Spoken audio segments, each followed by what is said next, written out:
नमो तस्स से 3 बार उच्चारण करेंगे। नमो तस्स भगवतो अरहतो सम्मा संबुद्धस्स। नमो तस्स भगवतो अरहतो सम्मा संबुद्धस्स। नमो तस्स भगवतो अरहतो सम्मा संबुद्धस्स।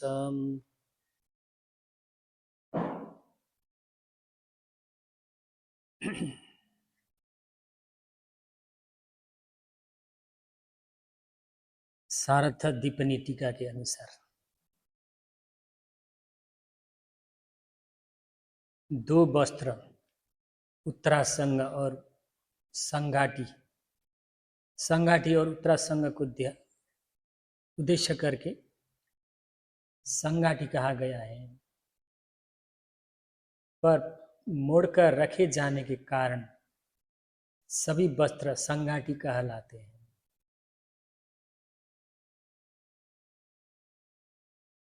उपध्याय के बोलते समय बीच में न बोलने के निषेध से लेकर अन्य सभी निषेधों में दुक्कड़ दोष समझना चाहिए। बीमार होने पर भी यह छूट नहीं है, और यदि उपध्याय कर्तव्यों का पालन न किया जाए तो स्वस्थ व्यक्ति को भी 60 वर्ष हुए तो भी वत्त भेद दुक्कट आपत्ति लगती है। आगिलाना व्यक्ति को भी विमति टीका के अनुसार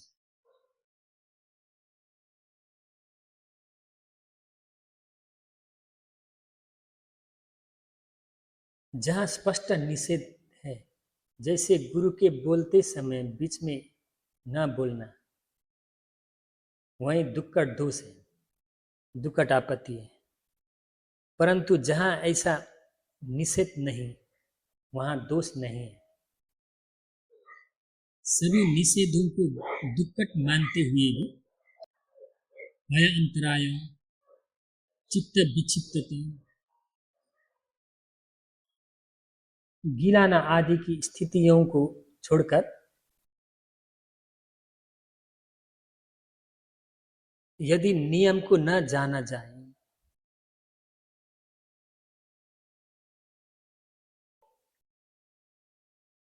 चाहे स्वस्थ हो या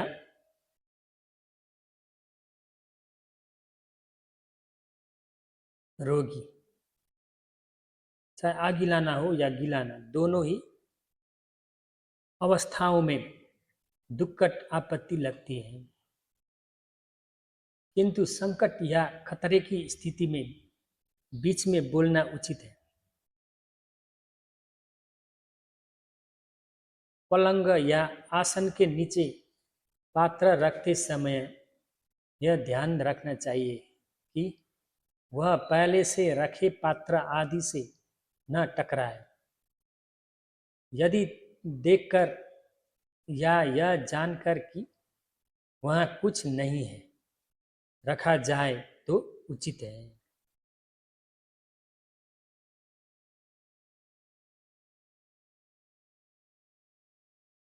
जनता घर,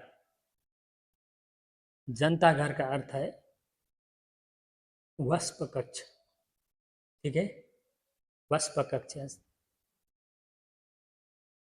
जनता घर वो स्थान है जहाँ हिम या ठंडे प्रदेशों में उससे उत्पन्न रोगों से बचने के लिए शरीर को गर्म रखा जाता है।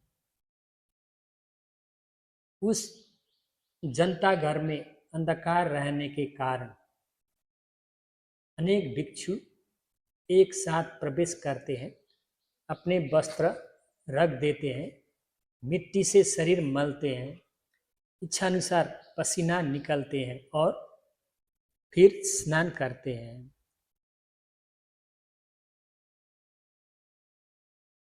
जो व्यक्ति लज्जी हो या अलज्जी हो,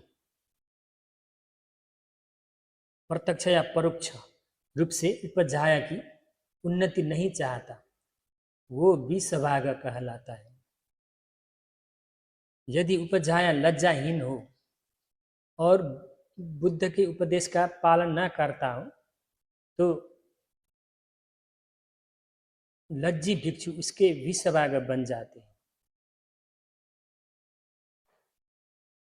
ठीक है, लज्जी भिक्षु उसके विषभाग बन जाते हैं। तब उपजाया को छोड़कर केवल लज्जाशीलों के साथ ही व्यवहार करना चाहिए, लेन देन करना चाहिए।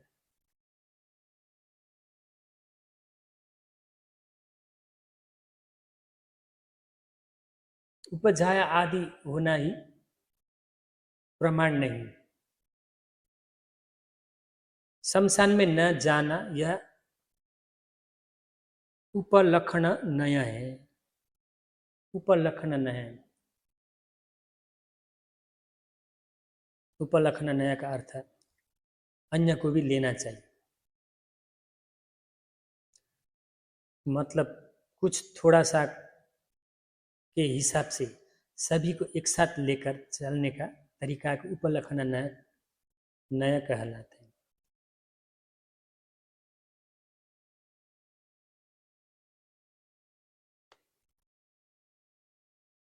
केवल शमशान में नहीं, अन्य अन्य विश्वभाग व्यक्ति को पात्र न देना और भी लेना चाहिए। नहीं, उपलक्षण नय से सबको लेना चाहिए, केवल एक को नहीं लेना। उपचार सीमा से बाहर जाने वाला व्यक्ति बिना अनुमति नहीं जा सकता। सद्दी हुयारी का शिष्य के प्रति उपजाया को उचित आचरण, सद्दी हुयारी का व्रत, सद्दी हुयारी का शिष्य के प्रति उपजाया को उचित आचरण करना चाहिए। आचरण यह है, उपजाया को शिष्य को पाली सिखाना चाहिए, अट्टकथा सिखानी चाहिए, उपदेश देना चाहिए, अनुशासन स्थापित करना चाहिए और उसे प्रोत्साहित करना चाहिए। यदि अतिरिक्त पात्र, वस्त्र या अन्य आवश्यक वस्तुएं हो तो उन्हें अभाव शिष्य को देना चाहिए। उसे यह भी विचार करना चाहिए कि शिष्य को ये वस्तुएं धर्मानुसार कैसे प्राप्त हो, विनय अनुकूल। जब शिष्य बीमार हो तो प्रातः जल्दी उठकर उसे गर्म पानी और मुख प्रक्षालन के लिए जल देना चाहिए। उसके लिए स्थान तैयार करना चाहिए। यदि यागु दलिया हो तो पात्र धोकर उसे देना चाहिए। यागु पी लेने के बाद जल देना चाहिए। पात्र लेकर सावधानी से धोकर सुरक्षित रखना चाहिए। जब शिष्य उठे तो स्थान समेटना चाहिए और उसे साफ करना चाहिए। जब शिष्य गांव में भिक्षा के लिए जाना चाहे तो उसे नया चीवर देकर पुराना लेना चाहिए। कमर बंद देना चाहिए। 2 वस्त्र पहनाकर संगाठी देना चाहिए। पात्र को धोकर शेष जल सहित उसे सौंपना चाहिए। इस समय लौटेगा ऐसा सोचकर स्थान तैयार रखना चाहिए।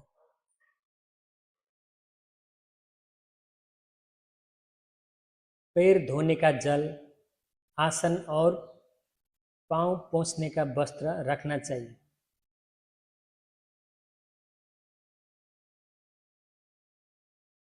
वापसी और आगे बढ़कर उसका स्वागत करना चाहिए। उसका पात्र और वस्त्र लेना चाहिए। पुराना वस्त्र देकर नया लेना चाहिए। यदि वस्त्र पसीने से भीग जाए तो थोड़ी देर धूप में सुखाना चाहिए, अधिक देर नहीं। फिर उसे ठीक से मोड़ना चाहिए, बीच में सिलवट न पड़े, इस प्रकार सावधानी से मोड़ना चाहिए और किनारे पर कमरबंद रख देना चाहिए। जब शिष्य भिक्षा करना चाहे तो जल देकर भिक्षा देना चाहिए और पीने का जल भी अर्पित करना चाहिए। भिक्षा के बाद जल देना चाहिए। पात्र लेकर सावधानी से धोना चाहिए, सुखाकर थोड़ी देर धूप में रखना चाहिए, अधिक समय नहीं। पात्र और वस्त्र को यथाविधि रखना चाहिए, जैसे पहले बताया गया है। जब शिष्य उठे तो स्थान समेटना चाहिए, जल आदि हटाना चाहिए और यदि कचरा हो तो झाड़ू लगानी चाहिए। जब शिष्य स्नान करना चाहे तो ठंडा या गर्म जल उसकी आवश्यकता अनुसार तैयार करना चाहिए। यदि वो स्नान गृह में जाए तो उपाध्याय के नियमों के अनुसार सेवा करनी चाहिए और पीने का जल देना चाहिए। यदि शिष्य के रहने का स्थान गंदा हो तो सामर्थ्य अनुसार साफ करना चाहिए और यदि पीने का या उपयोग का जल न हो तो उसे भरना चाहिए। यदि शिष्य धर्म में ठीक न आचरण करे तो उपाध्याय के नियमों के अनुसार उसे मार्गदर्शन देना चाहिए। यदि शिष्य को वस्त्र धोना, सिलना या रंगाना हो तो उसे सिखाना चाहिए और समझाने का प्रयास करना चाहिए। वस्त्र रंगते समय उसे ठीक से पलट पलट कर रंगना चाहिए, जैसे गुरु से सीखा हो।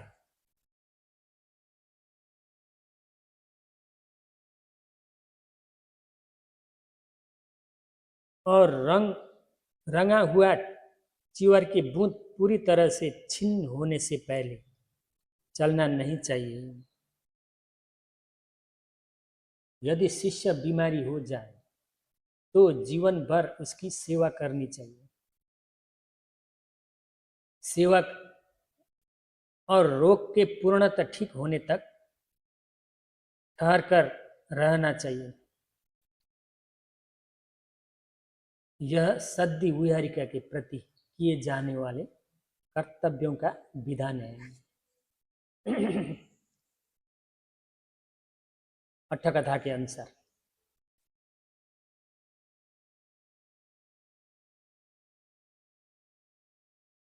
जब घटना घटित होने से पहले ऐसा करो, ऐसा मत करो कहा जाए वह वो बात कहलाता है, और घटना के बाद कहा जाए वह अनुशासन कहलाता है। दूसरे अर्थ में अथवा चाहे घटना हो या न हो, पहली बार कहा गया वचन वो बात है और बार बार दोहराया गया वचन अनुशासन है।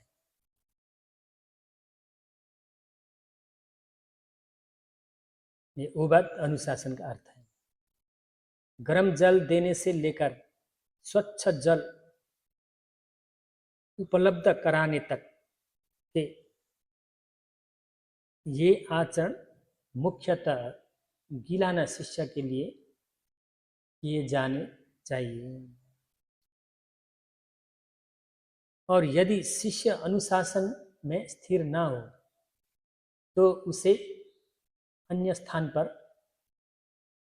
भेजना आदि भी करना चाहिए।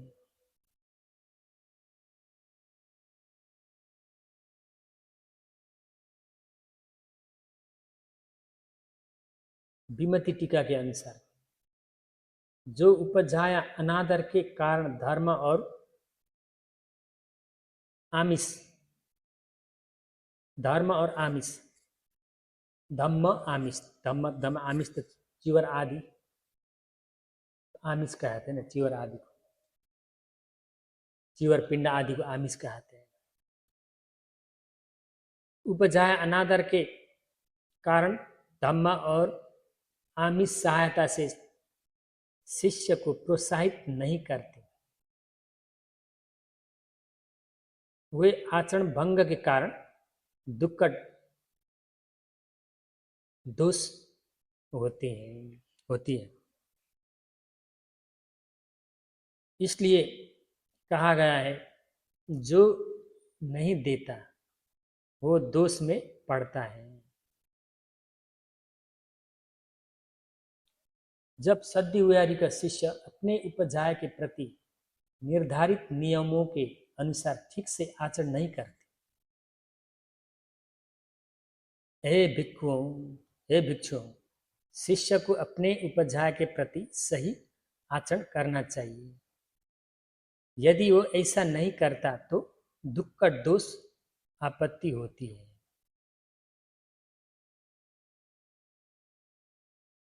ऐसे अनुचित आचरण करने वाले शिष्य को निकाल देने की अनुमति दी गई है भगवान ने।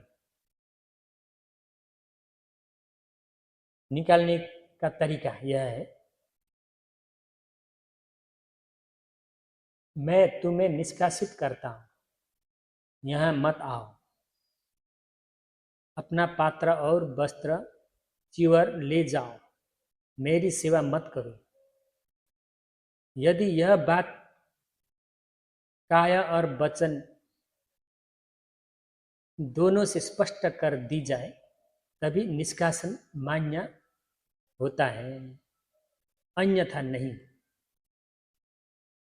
निष्कासित शिष्य प्राय माफी नहीं करते हैं,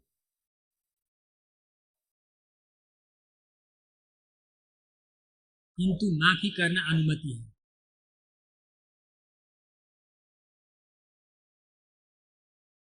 न करना अनुचित है। निष्कासित व्यक्ति को भी माफी करना चाहिए, यदि न करे तो दुक्कड़ दोष होती है। जब वे माफी करते हैं तब उपजाय उन्हें सहन नहीं करते। उस समय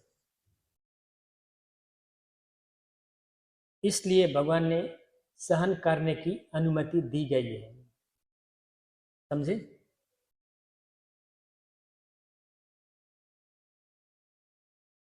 सहन न करने के कारण शिष्य दूर चले जाते हैं, गृहस्थ बन जाते हैं या अन्य संप्रदायों में चले जाते हैं। हे भिक्षु, जब वे माफी करे तो बिना असहन नहीं रहना चाहिए।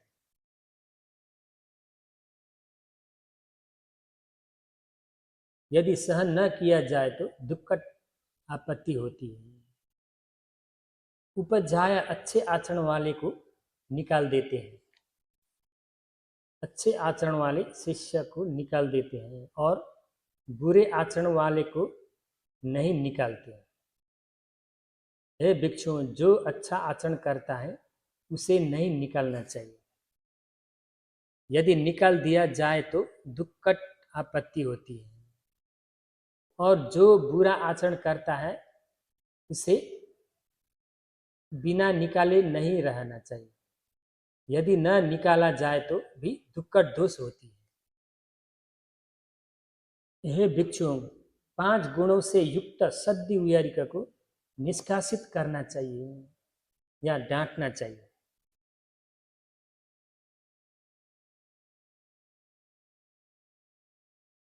जिसमें उपाध्याय के प्रति गहरा स्नेह नहीं, गहरा श्रद्धा नहीं, लज्जा नहीं, आदर नहीं और मैत्री नहीं। इन 5 गुणों के अभाव से युक्त सद्दी वैरिका को निष्कासित करना चाहिए। वो निष्कासन के योग्य है।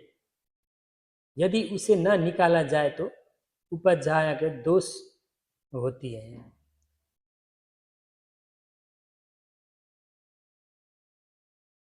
उपाध्याय के आपत्ति होती है। यदि निकाला जाए तो आपत्ति नहीं होती। हे भिक्षु, जो इन 5 सकारात्मक गुणों से युक्त शिष्य है उसे निष्कासित नहीं करना चाहिए। जिसमें उपाध्याय के प्रति गहरा स्नेह, श्रद्धा, लज्जा, आदर और मैत्री है, ऐसे व्यक्ति को निष्कासित नहीं करना चाहिए। वह निष्कासन के योग्य नहीं है। यदि उसे निकाला जाए तो दोष है, आपत्ति है। यदि न निकाला जाए तो दोष नहीं है, आपत्ति नहीं। अट्ठकथा के अनुसार यदि अयोग्य व्यक्ति को न निकाला जाए तो उपाध्याय दोष में पड़ता है। इसलिए जो अनुचित आचरण करता है उसे निकालना ही चाहिए।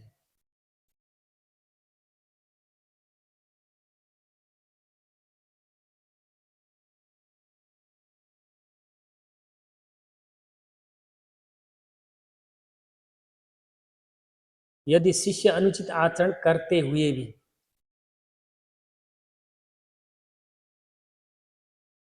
अच्छा आचरण नहीं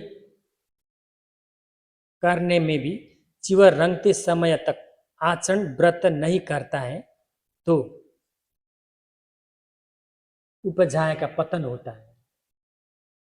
इसलिए चाहे वो निश्चय से मुक्त हो या नहीं, अनुचित आचरण करने वाला दोष का भागी, आपत्ति होती ही है। कुछ मामलों में जैसे पात्र देना आदि केवल निश्चय मुक्त नहीं होने वाले शिष्य ही दोष का भागी होता है। यदि शिष्य ठीक आचरण करे और गुरु न करे तो दोष गुरु का है।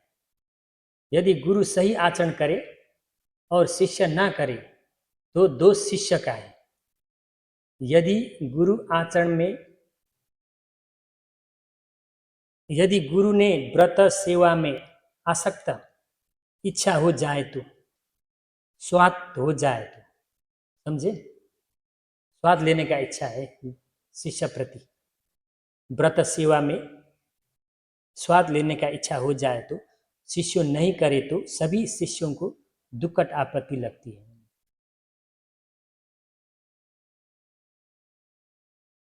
यदि उपाध्याय कहे मेरी सेवा करने वाले हैं, तुम अपने ध्यान और अभ्यास में लगे रहो, तो शिष्य उस समय से शिष्य में आपत्ति नहीं लगती है। यदि उपाध्याय अज्ञानी हो और यह न समझे कि क्या उचित है, तब कोई अन्य सदाचारी भिक्षु कह सकता है मैं उपाध्याय का कार्य करूंगा, तुम लोग बिना उत्सुक हो, और स्वयं दायित्व निभाता है।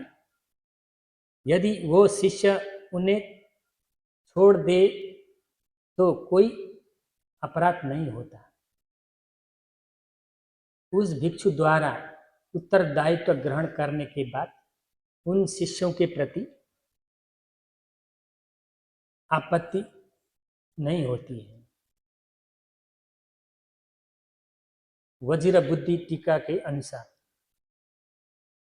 अत्याधिक स्नेह जिसे गृहस्थ प्रेम, गृहस्थ प्रेम कहते हैं पाली में, गृहस्थ प्रेम है, गृहस्थ प्रेम कहा जाता है, उसे केवल अकुशल नहीं समझना चाहिए। यह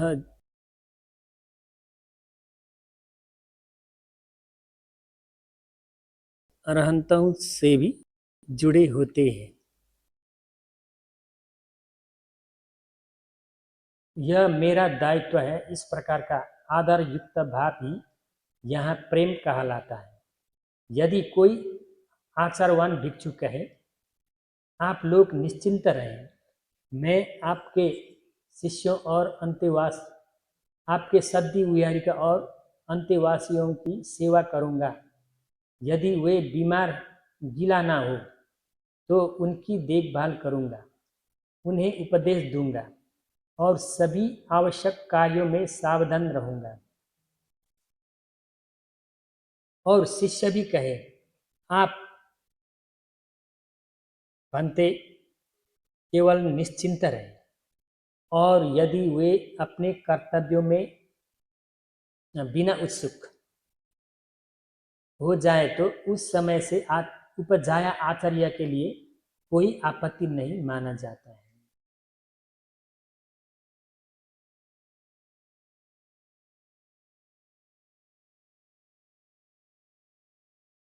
सारथ सारथ दीपिनी टीका के अनुसार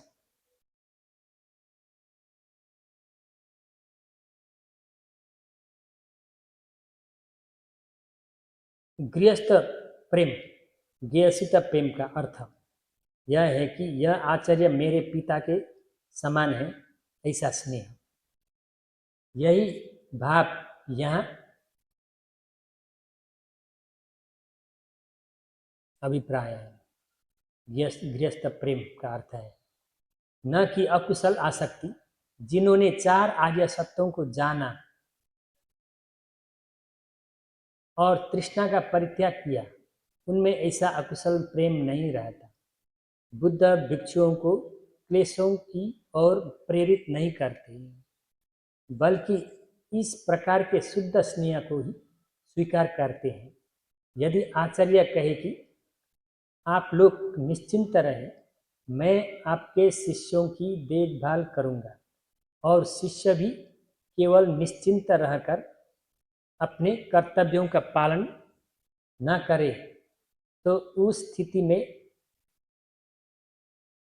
उपजाया आचार्य के लिए दोष नहीं माना जाता। समझे? गृहस्थ प्रेम का अर्थ कि यह भिक्षुओं का व्रत कर्तव्य, गुरु ने शिष्य के व्रत कर्तव्य पिता के समान स्नेह करके, ये गृहस्थ प्रेम है। यहाँ गृहस्थ प्रेम को अकुशल में नहीं लेना, कुशल है ना।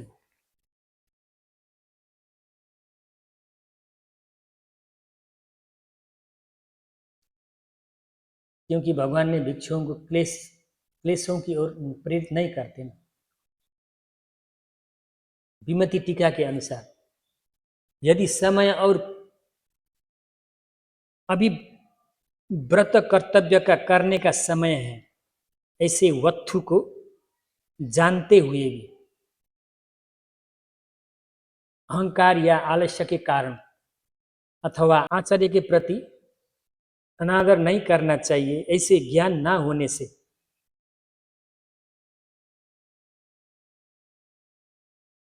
कर्तव्य का पालन न किया जाए तो यह दुक्कट आपत्ति ही होती है।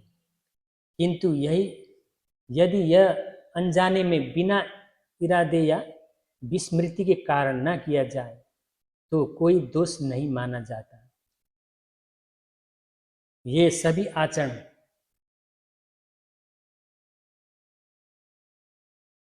यह केवल सेखिया नियमों से संबंधित है। अतः सेखिया में बताए गए उपाय से इसका पूर्ण निर्णय जानना चाहिए।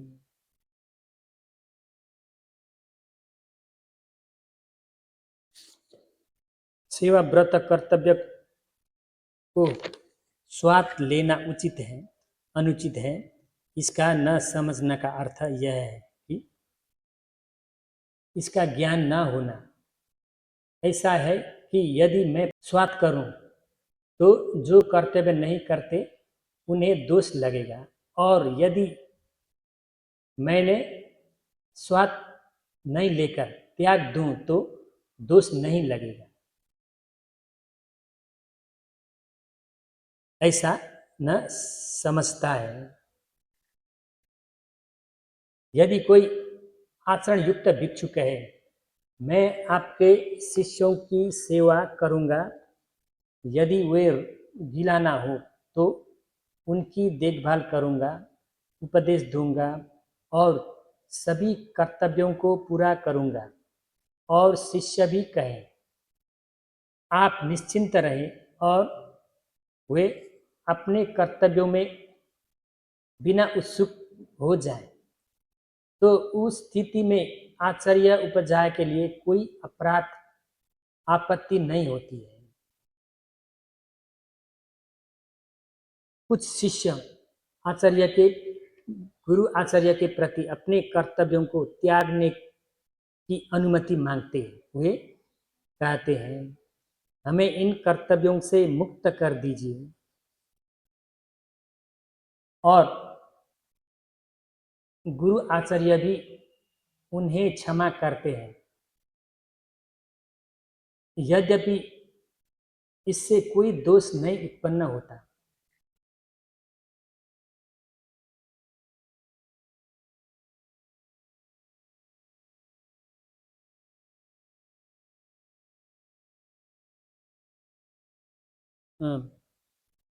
आचार्य गुरु आचार्य भी उन्हें क्षमा करते हैं। विमति टीका के नया से बात समान नहीं होती है।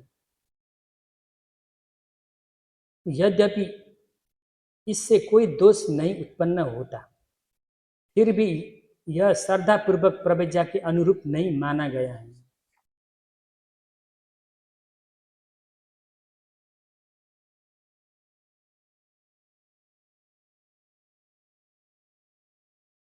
ञति चतुर्थ कमवाच। तत्पश्चात एक ब्राह्मण भिक्षुओं के पास आकर उपसंपदा की याचना करता है। उसे प्रवजित न दिए जाने के कारण वह अत्यंत कृश हो जाता है, पतला हो जाता है।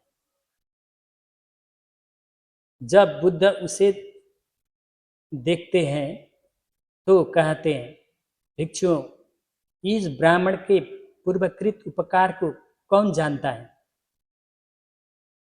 तो सारिपुत्र उत्तर देते हैं भगवान, मैं जानता हूँ। इसने राजगृह में भिक्षाटन के समय मुझे एक कटोरा भिक्षा दिया था। तब भगवान बुद्ध कहते हैं सारिपुत्र, साधु साधु, सज्जन लोग उपकार को पहचानते हैं, तुम इस ब्राह्मण को प्रवचित करो।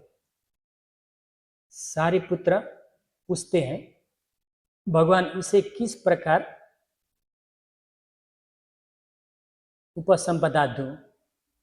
भगवान बुद्ध उत्तर देते हैं मैंने अब तक त्रिशरण से प्रवज्ञा की अनुमति दी थी, परंतु आज से उसे निरस्त करता हूँ, निषेध करता हूँ। अब से ञति चतुर्थ कमवाचा द्वारा उपसंपदा की अनुमति है। तत्पश्चात योग्य भिक्षु ने सुना तुम्हें भन्ते संघो आदि ञति चतुर्थ कमवाचा द्वारा संघ को सूचित करता है। यदि कोई भिक्षु प्रवजित होने के तुरंत बाद ही शिक्षापद का उल्लंघन कर अनुचित आचरण करता है और उसे समझाया जाता है कि ऐसा करना उचित नहीं है, तो वह प्रत्युत्तर देता है मैंने आपसे उपसंपदा देने का अनुरोध भी नहीं किया था, फिर आपने मुझे क्यों प्रवजित किया? इस पर कहा गया है भगवान ने भिक्षुओं, बिना अनुरोध के प्रव्रजा देना उचित नहीं। ऐसा करना दुक्कड़ आपत्ति लगती है। हे भिक्षुओं, केवल अनुरोध करने पर ही प्रव्रजा देने की अनुमति है। वो प्रव्रजित इच्छुक संघ के समीप जाकर एक कंधे पर उत्तरा संघ को करके विनयपूर्वक बैठकर अंजलि बांधकर कहे, भंते, मैं संघ से उपसंपदा की याचना करता हूँ। भंते, संघ मुझ पर करुणा करके मुझे उठाकर स्थापित करे, मुझे अधम अवस्था से निकालकर शुद्ध कुशल अवस्था में स्थापित करे, या निम्न श्रामण अवस्था से निकालकर उच्च भिक्षु अवस्था में स्थापित करे, या संसार रूपी प्रवाह से निकालकर निर्वाण रूपी थल भूमि पर स्थापित करे। इस प्रकार 3 बार निवेदन करता है। तत्पश्चात शृणातु मे भंते संघो आदि यति कमवाचा द्वारा संघ को सूचित किया जाता है। अट्ठकथा के अनुसार इस रात ब्राह्मण के वधु में यद्यपि सारिपुत्र जानते थे कि त्रिशरण के द्वारा वाराणसी में प्रव्रजा दी जाती थी,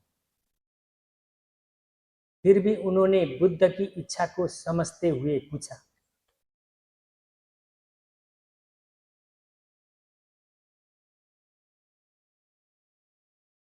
उसे किस प्रकार प्रवचित करूं?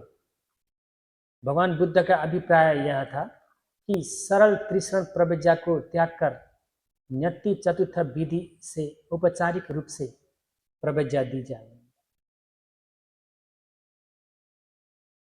भिक्षु भाव प्रदान करना ही इसका अभिप्राय है।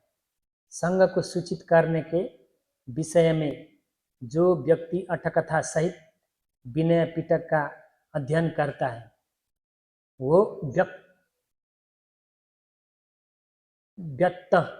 व्यक्त कहलाता है। पाली में व्यक्त कहते हैं। न्यूनतम रूप से जो इस न्यति चतुर्थ कमवाचा को कंठस्थ कर सकता है वो भी यहाँ व्यक्त माना जाता है। यह भी कहा गया है कि केवल पढ़ना पर्याप्त नहीं, उसे कंठस्थ होना चाहिए। खांसी, श्वास रोग, कफ रोग आदि के कारण या दांत, होठ, जीवा आदि अंगों की असमर्थता के कारण अथवा अध्ययन के अभाव में जो व्यक्ति शब्दों और अक्षरों को ठीक प्रकार से उच्चारित नहीं कर सकता या उन्हें विकृत कर गलत ढंग से पढ़ता है वह अपटिबल कहलाता है। इसके विपरीत पटिबल को समझना चाहिए।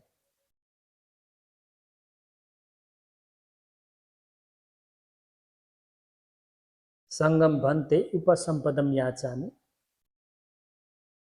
उल्लुम पत्तु मम भंते संघो अनुकंपम उपादाय। यहाँ उल्लुम पत्तु का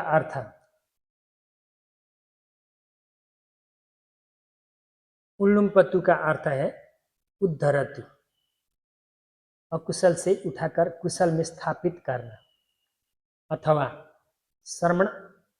श्रामण अवस्था से उठाकर श्रमण अवस्था में स्थापित करना। ये 2 अर्थ है। अनुकंपा उपादाय का अर्थ है करुणा को आधार बनाकर मुझ पर दया करके। तत्पश्चात राजगृह में उत्तम भिक्षा की प्रथा प्रचलित थी। एक ब्राह्मण यह सोचकर कि भिक्षु उत्तम आहार पाकर सुखपूर्वक रहते हैं, प्रव्रजा की याचना करता है, किंतु उसके प्रव्रजित होने के बाद वो सुविधा समाप्त हो जाती है। जब भिक्षु उसे भिक्षाटन के लिए बुलाते हैं तो वो कहता है, मैं भिक्षा पर जीवित रहने के लिए प्रव्रजित नहीं हुआ।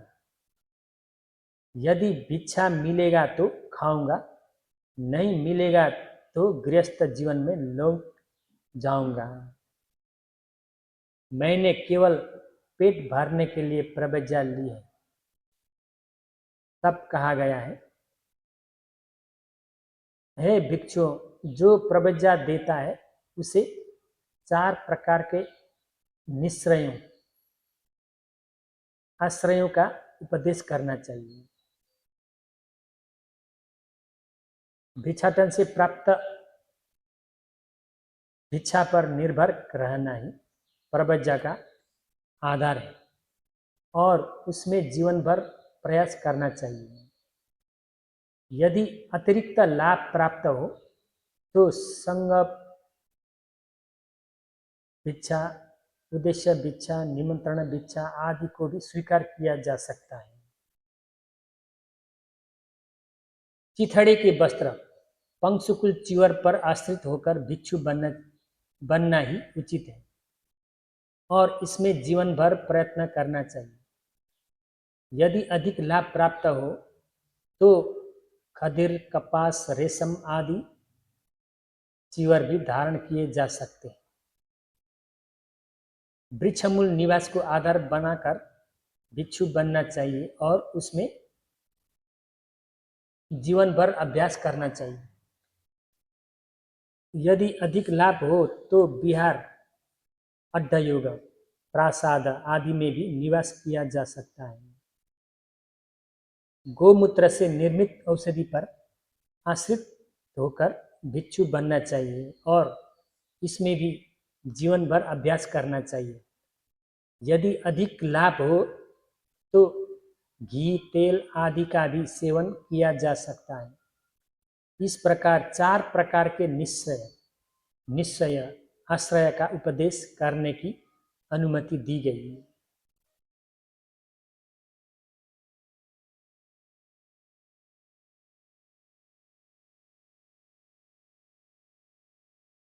एक युवक ने भिक्षु बनने की प्रार्थना की। तब भिक्षुओं ने पहले ही 4 निश्चयों का उपदेश दिया। उसने कहा, यदि यह सब भिक्षु बनने के बाद बताया जाता तो संभवतः मैं प्रसन्न रहता। अब मैं नहीं चाहता, यह मुझे अप्रिय लगता है। तब कहा गया, हे भिक्षु, आरंभ में ही निश्चय का उपदेश न करना, दोष दुक्कट आपत्ति होती है। और हे भिक्षु बनने के तुरंत बाद इन आश्रयों का उपदेश करना अनुमति है। सारथा दीपनी टीका के अनुसार निश्चय वे 4 वस्तुएं हैं जिन पर शरीर के स्थायित्व के लिए निर्भर किया जाता है। संग भिक्षा आदि का विस्तार से वर्णन सेनासन खंडक में स्पष्ट होगा। परकोटे से घिरा संपूर्ण आवास विहार कहलाता है। लंबा प्रासाद अड्डयुग कहलाता है। गरुड़ आकार का भवन को भी ऐसा ही कहा जाता है। चतुर्भुज प्रासाद है और मुंडन युक्त भवन हम्य कहलाता है। कुछ आचार्य कहते हैं लंबा प्रवेश द्वार युक्त भवन विहार है। एक और ढकी हुई दीवार वाला भवन अड्डयुगम, चतुर्भुज विस्तृत भवन प्रासाद, और ऊपर छज्जा सहित भवन हम्मीय कहलाता है। छज्जा का अर्थ समझता है? पर्वत की गुहा है। गोमूत्र को पुतिमूत्र कहलाता है। अच्छा, आज इतना। इदमे पुण्यम आसव खय वहम होतु, इदमे पुण्यम निबान सपचयो होतु, मम पुण्य भागम सब सतानम भाजेमि, ते सबे में समम पुण्य भागम लभंतु। साधु साधु साधु।